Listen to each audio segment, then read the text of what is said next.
অনেক বাবা-মা বাচ্চার গ্যাস, বুক জ্বালা বা বমির সমস্যা হলে দ্রুত রেডুসিড সিরাপ খাওয়ান। কিন্তু আপনি কি জানেন এই সিরাপ খাওয়ানোর সময় ছোট একটি ভুলের কারণে উপকারের বদলে ক্ষতি হতে পারে?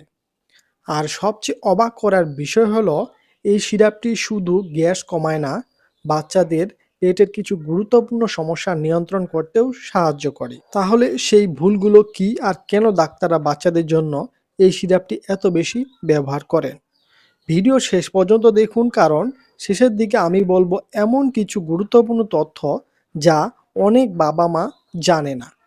আজকের ভিডিও থেকে আপনি যা যা জানতে পারবেন, ভিডিও থেকে আপনি সহজ ভাষায় জানতে পারবেন রেডুসিড সিরাপ কি ও এর দাম কত, এটি বাচ্চাদের কোন কোন সমস্যায় ব্যবহার করা হয়, কিভাবে কাজ করে এবং সঠিকভাবে খাওয়ানোর নিয়ম কি, সম্ভাব্য পার্শ্ব প্রতিক্রিয়াগুলো কি কি এবং বাবা মায়েরা কোন ভুলগুলো বেশি করেন। তাই পুরো ভিডিওটি মনোযোগ দিয়ে একটু শেষ পর্যন্ত দেখুন। রেডুসিড সিরাপ কি? রেডুসিড সিরাপ হলো একটি অ্যাসিড কমানোর ওষুধ, আর এর জেনেরিক নাম হলো ফ্যামোটিডিন, আর এর প্রস্তুত বাজারজাতকারক কোম্পানি হলো ইনসেপ্টা ফার্মাসিউটিক্যালস লিমিটেড।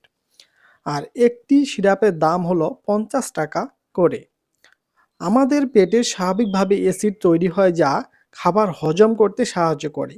কিন্তু কখনো কখনো এই অ্যাসিড বেশি তৈরি হলে গ্যাস, বুক জ্বালা, পেট ব্যথা বা বমির সমস্যা হতে পারে।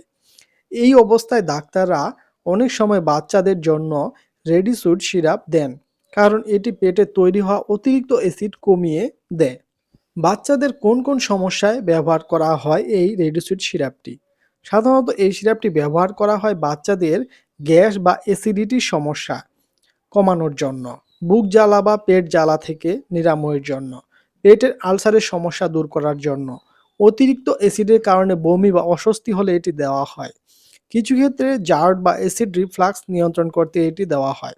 সহজভাবে বললে, যখন পেটে অতিরিক্ত অ্যাসিডের কারণে সমস্যা হয় তখন এই সিরাপটি বেশ কার্যকর। এটি কিভাবে কাজ করে? ফ্যামোটিডিন পেটের ভেতরে একটি বিশেষ রিসেপ্টরকে ব্লক করে দেয়, যাতে H2 রিসেপ্টর বলা হয়। এর ফলে পেটে অ্যাসিড তৈরির পরিমাণ কমে যায়। অ্যাসিড কমে গেলে পেটের জ্বালা কমে, বমির প্রবণতা কমে এবং আলসার বা ক্ষত থাকলে সেটি ধীরে ধীরে ভালো হয়। হতে পারে এটি খুব একটি ভালো ওষুধ। আপনার বাচ্চাকে কি কখনো গ্যাস বা বুক জ্বালার জন্য এই সিরাপটি খাইয়েছিলেন? কমেন্টে লিখে জানাবেন। ডাক্তার কি রেডুসিড বা ফ্যামোটিডিন গ্রুপের সিরাপ দিয়েছিলেন? এটি লিখে জানালে আরেকজনের উপকারে আসবে। কিভাবে খাওয়ানো হয় এই সিরাপটি? সাধারণত এই সিরাপটি ডাক্তার বাচ্চার বয়স ও ওজন অনুযায়ী নির্ধারণ করে দেন। অনেক সময় দিনে 1 থেকে 2 বার খাওয়ানো হয়। কিছু ক্ষেত্রে খাবারের আগে দেওয়া হয়, আবার কিছু ক্ষেত্রে খাবারের পরে দেওয়া হয়। তাই নিজের ইচ্ছে মতো ডোজ ঠিক করা একদমই উচিত নয়। অবশ্যই ডাক্তারের পরামর্শ মেনে এটি খাওয়ানো উচিত। এখন জানুন এটি সিরাপ খাওয়ানোর সময় কি কি পার্শ্ব প্রতিক্রিয়াগুলো হতে পারে। সাধারণত এই সিরাপটি বেশ নিরাপদ, তবে কিছু বাচ্চাদের ক্ষেত্রে দেখা যেতে পারে মাথা ব্যথা, ডায়রিয়া বা কোষ্ঠকাঠিন্য, হালকা বমি ভাব, কখনো কখনো মাথা ঘোরার মতো সমস্যা হতে পারে। এই লক্ষণগুলো বেশি হলে অবশ্যই ডাক্তারকে জানাতে হবে, তাৎক্ষণিক এই সিরাপটি বন্ধ করে দিতে হবে। আপনি কি মনে করেন বাচ্চাদের গ্যাসের সমস্যা এখন আগের চেয়ে বেশি হচ্ছে? তাহলে আপনার অভিজ্ঞতা কমেন্টে লিখুন। অনেক বাবা মার জন্য এটি উপকার হবে।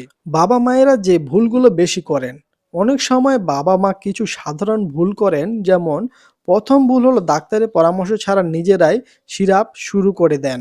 দ্বিতীয় ভুল হলো ডোজ ঠিকভাবে মাপেন না, ফলে কম বা বেশি হয়ে যেতে পারে। তৃতীয় ভুল হলো সমস্যা একটু কমলেই হঠাৎ করে বন্ধ করে দেন। এই ভুলগুলো করলে অনেক সময় ওষুধের সঠিক উপকার পাওয়া যায় না। কেন এই সিরাপটি এত কার্যকর? ফ্যামোটিডিন দীর্ঘদিন ধরে ব্যবহৃত একটি ওষুধ। এটি সরাসরি অ্যাসিড কমিয়ে দেয় এবং পেটের অতিরিক্ত অ্যাসিডের কারণে হওয়া সমস্যাগুলো দ্রুত নিয়ন্ত্রণ করতে সাহায্য করে। এ কারণে অনেক শিশু বিশেষজ্ঞ বাচ্চাদের অ্যাসিডিটি বা রিফ্লাক্স সমস্যায় এই সিরাপটি প্রেসক্রাইব করে থাকেন। গুরুত্বপূর্ণ সতর্কতা, এই অংশটি জানা জরুরি। এই সিরাপটি বাচ্চাকে দেওয়ার আগে অবশ্যই আপনাকে জানতে হবে সঠিক ডোজ কিভাবে খাওয়াবেন বা কতটুকু খাওয়াবেন। ডাক্তারের পরামর্শ নিতে হবে। অন্য কোনো ওষুধ খাচ্ছে কিনা সেটি জানা। কারণ প্রতিটি বাচ্চার শারীরিক অবস্থা আলাদা। শেষ কথা, ভিডিওটি যদি আপনার উপকারে আসে তাহলে অবশ্যই একটি লাইক দিন এবং এমন স্বাস্থ্য বিষয়ক সহজ তথ্য পেতে আমাদের চ্যানেলটি সাবস্ক্রাইব করুন। আপনার পরিচিত কোনো বাবা-মা যদি এই তথ্যগুলো না জানে তাহলে তার সঙ্গে ভিডিওটি শেয়ার করুন। এতে করে সে তার বাচ্চার যত্ন ঠিকভাবে নিতে পারবে। ধন্যবাদ।